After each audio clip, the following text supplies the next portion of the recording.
Okay, let's dive right into this. When we hear the name William Shakespeare, we instantly think of this untouchable, undeniable genius, right?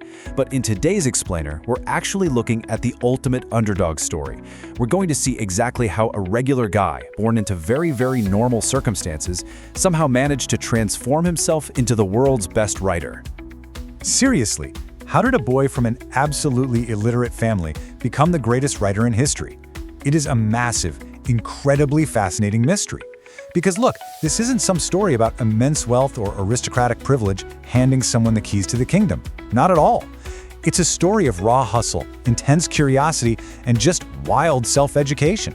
So, let's trace his unlikely origins and see exactly how he pulled off this historical miracle.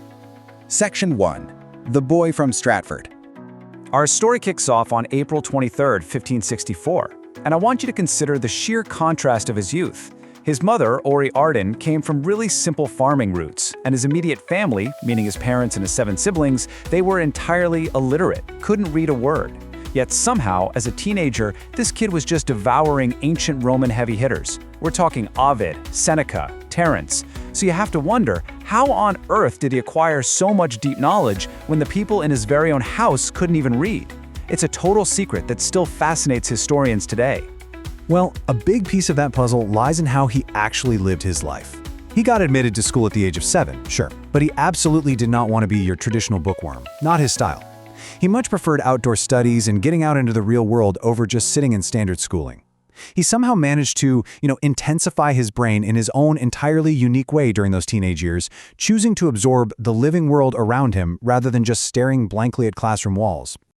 Section 2. Conquering the London Stage.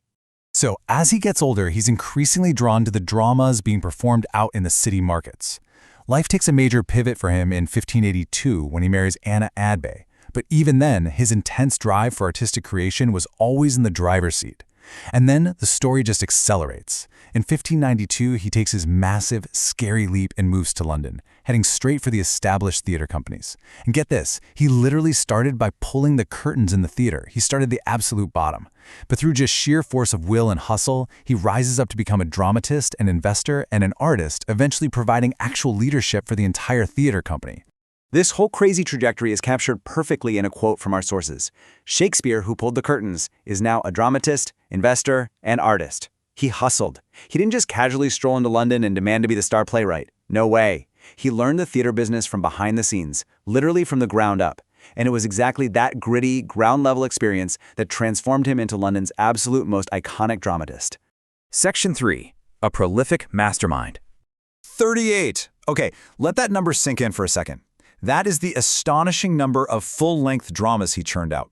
From 1594 to 1608, he enters what is basically a 14-year golden sprint. He is completely immersed in the London drama houses, working at a pace that is, frankly, hard to even comprehend. Just think about the massive creative energy required to imagine, physically write, produce, and stage 38 separate world-famous plays. But wait, there is actually more. 154. That's the number of sonnets he gave to the world, and that's on top of all those plays. When you step back and let the sheer, literal volume of his life's work hit you, it's genuinely staggering. He wasn't just talented, guys. He was an absolute machine of imagination and literary production. And the wild part? He didn't just stick to one safe genre either. He totally mastered these heavy, deeply emotional tragedies. We're talking masterpieces like Othello, King Lear, Macbeth, and of course Hamlet. Then he turns around and crafts these brilliant comedies and romances like Twelfth Night, Merchant of Venice, and The Winter's Tale. Oh, and he also conquered historical and Roman plays like Julius Caesar and Antony and Cleopatra. His amazing storytelling skills and his language, which the source beautifully describes as being like a gemstone, spanned across all these different forms. It completely cemented his position as the absolute pride of world literature. Section 4. Voice of the People. So why was he so incredibly popular back then, and honestly, why do we still care so much today? Well, his secret weapon was actually his deep, genuine connection with the everyday person. His true genius was grounding his work in a really solid folk base. He spoke the language of common people. He wasn't just sitting up in a tower writing lofty poetry for kings and queens. He deliberately included the exact words spoken by everyday soldiers and gravediggers. He focused deeply on the humanitarian thoughts of his time that amazed him. And perhaps most cleverly of all, he heavily reused age-old subjects, stories and sages that had been going on for ages, stuff that was already embedded right there in the hearts of the people. He basically proved that great art is for absolutely everyone. And this really reveals his ultimate creative method. As our source notes, he took these old subjects, and he gave them new blood circulation, new definition and value. He didn't feel this exhausting need to invent every single plot totally from scratch. He just took what was already there, what people already loved, and he breathed totally fresh, vibrant life into it. That is just a massive lesson in creativity that literally anyone can learn from today. Section 5. An Immortal Legacy. Of course, eventually, the frenetic, non-stop pace of London had to come to an end, and he took a well-earned retirement back to exactly where it all began. Tracing his hero's journey, it starts back in 1564 with his birth, moves to his marriage to Anna Athbay in 1582. Then comes that huge, terrifying leap in 1592 when he moves to London just to pull those theater curtains. After his golden sprint of writing, he leaves London and returns to his family in Stratford in 1611. And finally, just 5 years later, he dies on his own birthday, April 23, 1616, at the pretty young age of 52. But even though he was only 52 when he died, the impact he left behind is completely eternal. It's immortal. Today, Stratford-upon-Avon has become a global pilgrimage site for literature lovers all around the world. That little boy who preferred the outdoors over being a school bookworm completely transformed his supernormal hometown into an immortal landmark, all through the sheer, lasting value of the works he gave to us.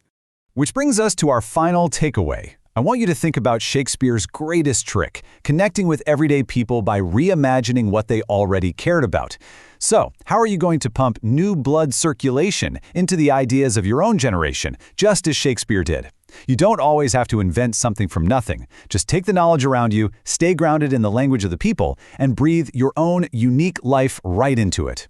Thanks for joining me on this explainer, and I really hope this leaves you inspired to go out and create something timeless of your own.